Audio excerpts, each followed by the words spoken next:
Hello everyone and welcome back to the Genshin Impact Preludes series. As I've said before, this is a series all about the backstories of the playable characters in Genshin Impact. I will only be going into the stories on the character pages, so there may be potential story spoilers for some characters. This also means I won't be going to the manga or story unless their inventions are mentioned in the character stories. Also, if you like this video, consider subscribing. It helps me out a lot and I'd really appreciate it. Anyways, today's video is all about Beidou, so sit back and relax as I read you her stories.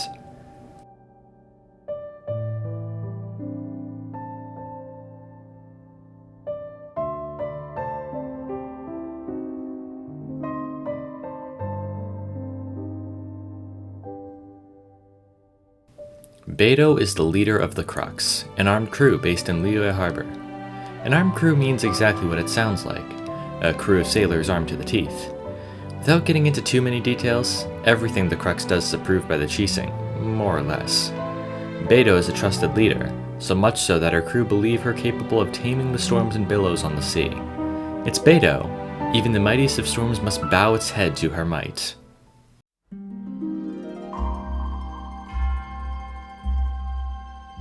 Beidou is something of a cultural icon in Liyue. Though her fame does not reach the same lofty heights as that of the Liyue Qixing, one can be certain that every merchant in the city knows her name, and that of her crew, the Crux. Naturally, there are rumors abound regarding someone of her status. People love to tell epic tales of her earth-shattering, or rather sea-splitting feats, tales in which her abilities are exaggerated to almost superhuman levels. One rumor is that she can channel electro energy with her sword. It is said that once she used it to cut a formidable sea monster from the depths of the ocean abyss in half with just one hit. Bystanders who overhear such tales generally dismiss them as drunken ramblings, but to any who have ever voyaged with Beidou themselves, these stories are no joke. In their view, if this world were really home to a giant sea monster from the ocean abyss, Beidou would certainly be capable of cutting it in half. In summary, Beidou's abilities are every bit as impressive as her reputation in business circles. So if you hear her lauded as the uncrowned lord of the ocean, suffice to say that there is no smoke without fire.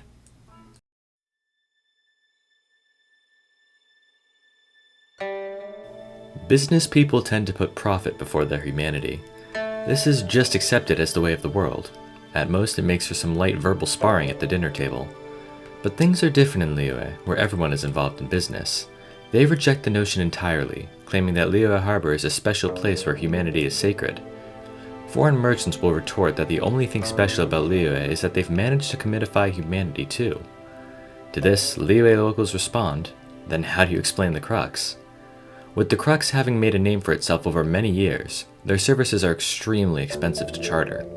And yet, on one voyage when the Crux encountered a strong storm, Beidou noticed a small private boat nearby.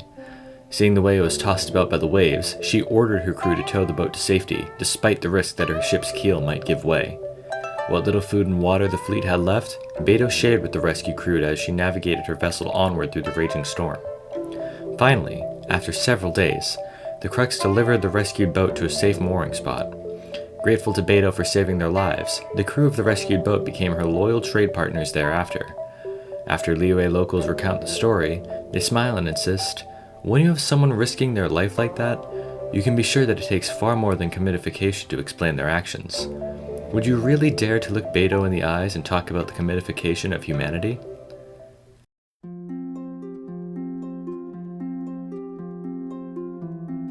Word has it that the Crux's boss behind the curtains is none other than the Qixing's Tianquan, Ningguang herself. Both of the people involved deny this outright, though they do so for different reasons. As a member of the Qixing, Ningguang often needs someone else to do her dirty work for her. Of the many candidates available, she picked Beidou. Ningguang would emphasize that she picked Beidou, not the Crux. Ningguang's collaboration with the Crux is therefore purely incidental. Meanwhile, while Beidou hears the rumors about her dealings with Ningguang, she furiously insists that she collaborates with Ningguang on an equal footing.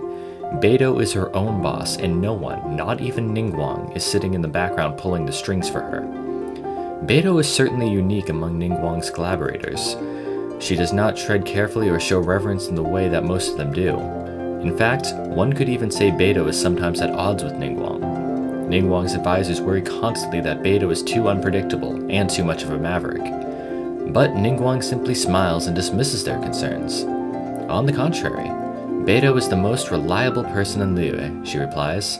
Just tell her the truth, as well as what's in it for her, and she'll come around in her own time.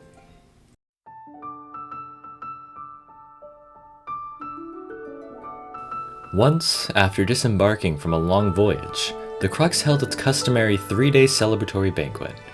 It was a fall like any other before it, except for the new chef in town. This was Zhangling, the head chef-to-be of the Wanmin restaurant. Looking to keep costs down, they lured Zhangling on board after meeting her on the streets, by hook and by crook. When she saw Beidou, Zhangling was dismayed and let Beidou know this is no uncertain terms. If you want to have Yue-styled seafood, then I can't agree to help you. I'll have you know that I intend to transcend Liyue's 2 warring culinary styles with my own cooking. Beidou merely smiled and gestured to the chest of gold coins beside her. Just do what you're good at. We made quite a bit on our last run. How does a retainer of 50,000 more sound? Not one to shy away for a chance to prove the worth of her cooking, Zhangling took the job. When the day was done, Beidou was indeed won over by Zhangling's skill. She declared in front of her crew that Zhangling would soon be a renowned chef throughout Liyue. She also insisted that they refer to her as Madame Zhangling. Having only begun to make her name, Zhangling admired Beidou for her generosity with money and her direct personality. Thereafter, Zhangling would sail with Beidou often, looking for new and exotic seafood ingredients. She found herself surprised by Beidou's vast knowledge of seafood and their culinary preparation, given how far she usually was from any kitchen.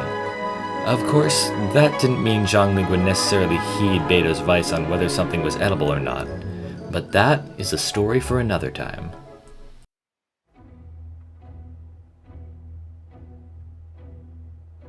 Some say an object takes after its master.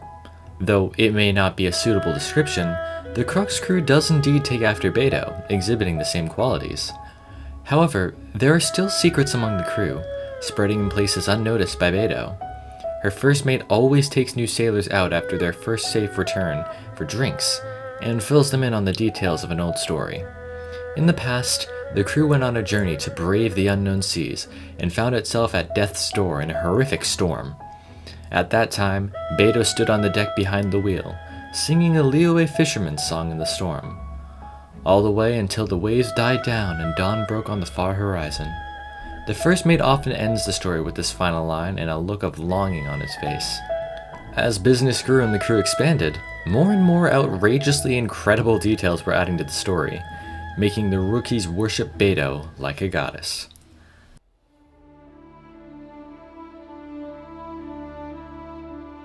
One, facing a 3-headed hydra of unrivaled girth, Beidou hurled forth her greatsword. Spinning in the air, it sliced clean through all 3 of the hydra's vertebrae before returning to her waiting hand. 2. Beidou has beaten Ningguang at chess. Twice. The important part is not so much that she did win Ningguang's money, but more that she dared to. 3. Since the day she slew the sea monster Hashan, Beidou has never sung a fisherman's shanty ever again. 4. Yes, Beidou knows shanties, but don't you dare ask that to her face. I mean, you know how that hydra ended up, don't you?